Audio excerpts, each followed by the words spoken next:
Why did the United States attack Libya, Iraq, Afghanistan, and Yemen? Why are U.S. operatives helping to destabilize Syria? And why is the United States government so intent on taking down Iran, in spite of the fact that Iran has not attacked any country since 1798? And what's next? What are we headed for? When you look at the current trajectory that we're on, it doesn't make any sense at all if you evaluate it based on what we're taught in school. And it doesn't make any sense if you base your worldview on the propaganda that the mainstream media tries to pass off as news. But it makes perfect sense once you know the real motives of the powers that be. In order to understand those motives, we first have to take a look at history. In 1945, the Bretton Woods Agreement established the dollar as the world reserve currency, which meant that international commodities were priced in dollars. The agreement, which gave the United States a distinct financial advantage, was made under the condition that those dollars would remain redeemable for gold at a consistent rate of $35 per ounce. The United States promised not to print very much money, but this was on the honor system, because the Federal Reserve refused to allow any audits or supervision of its printing presses. In the years leading up to 1970, expenditures in the Vietnam War made it clear to many countries that the U.S. was printing far more money than it had in gold.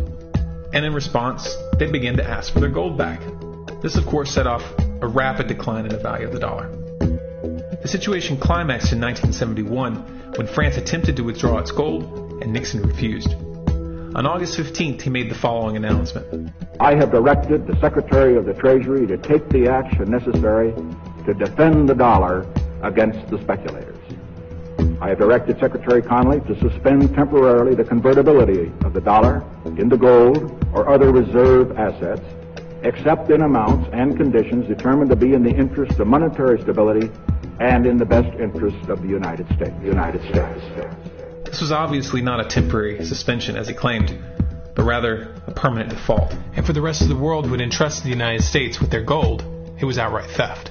In 1973, President Nixon asked King Faisal of Saudi Arabia to accept only U.S. dollars as payment for oil and to invest any excess profits in U.S. Treasury bonds, notes, and bills. In return, Nixon offered military protection for Saudi oil fields. The same offer was extended to each of the world's key oil-producing countries, and by 1975, every member of OPEC had agreed to only sell their oil in U.S. dollars. The act of moving the dollar off of gold and tying it to foreign oil instantly forced every oil-importing country in the world to start maintaining a constant supply of Federal Reserve paper. And in order to get that paper, they would have to send real physical goods to America. This was the birth of the petrodollar. Paper went out, everything America needed came in, and the United States got very, very rich as a result. It was the largest financial con in recorded history.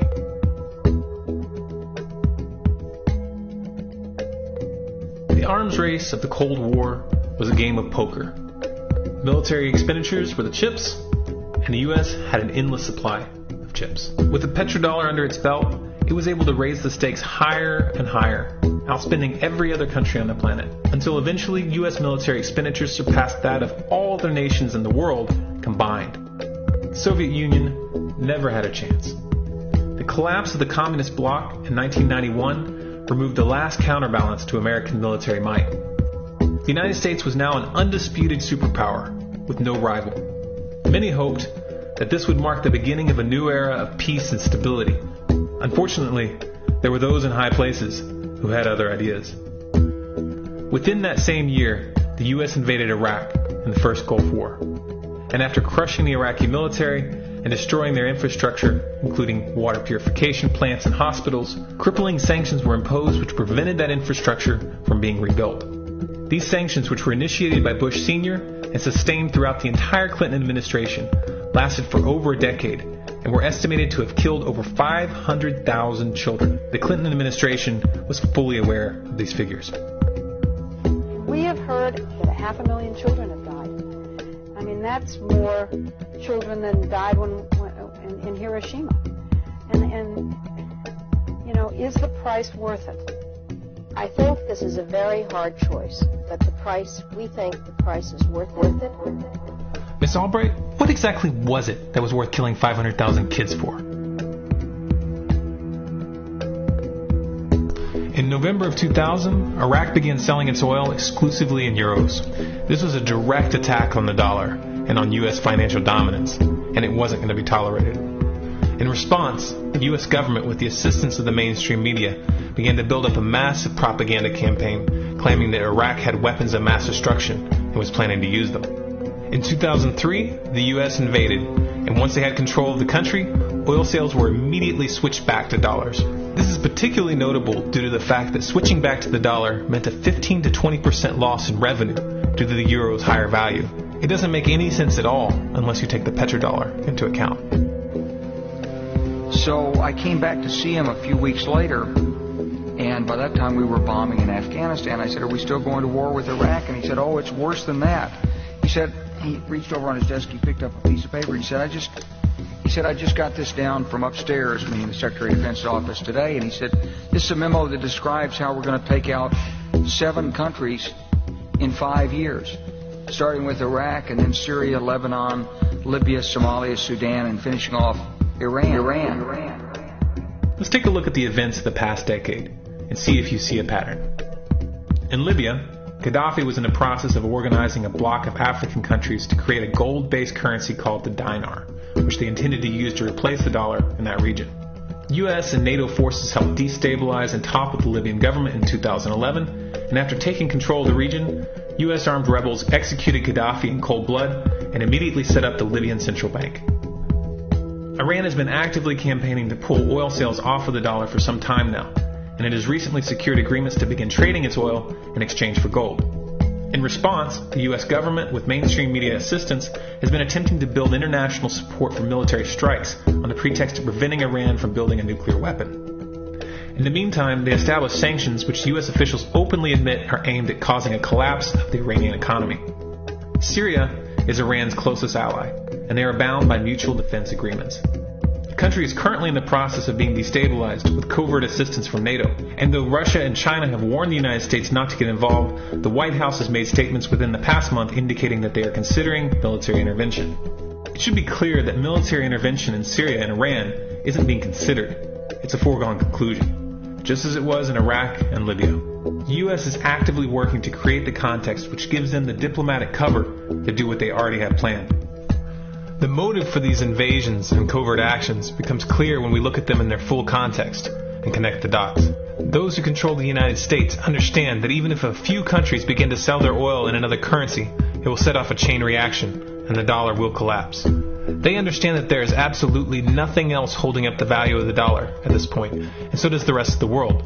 But rather than accepting the fact that the dollar is nearing the end of its lifespan, the powers that be have made a calculated gambit. They have decided to use the brute force of the U.S. military to crush each and every resistant state in the Middle East and Africa. That in itself would be bad enough, but what you need to understand is that this is not going to end with Iran. China and Russia have stated publicly and on no uncertain terms that they will not tolerate an attack on Iran or Syria. Iran is one of their key allies, one of the last independent oil producers in the region, and they understand that if Iran falls, then they will have no way to escape the dollar without going to war. And yet the United States is pushing forward in spite of the warnings. What we are witnessing here is a trajectory that leads straight to the unthinkable. It's a trajectory that was mapped out years ago in full awareness of the human consequences. But who was it that put us on this course? What kind of psychopath is willing to intentionally set off a global conflict that will lead to millions of deaths just to protect the value of a paper currency? It obviously isn't the president. The decision to invade Libya, Syria, and Iran was made long before Obama had risen to the national spotlight. And yet, he's carrying out his duty just like the puppets that preceded him. So who is it that pulls the strings? Often the best answer to questions like this are found by asking another question. Qui bono? Who benefits? Obviously, those who have the power to print the dollar out of thin air have the most to lose if the dollar were to fall. And since 1913, that power has been held by the Federal Reserve. The Federal Reserve is a private entity owned by a conglomerate of the most powerful banks in the world. And the men who control those banks are the ones who pull the strings. To them, this is just a game. Your life and the lives of those you love are just pawns on their chessboard. And like a spoiled 4-year-old who tips the board onto the floor when they start to lose, the powers that be are willing to start World War III to keep control of the global financial system. Remember that when these wars extend and accelerate.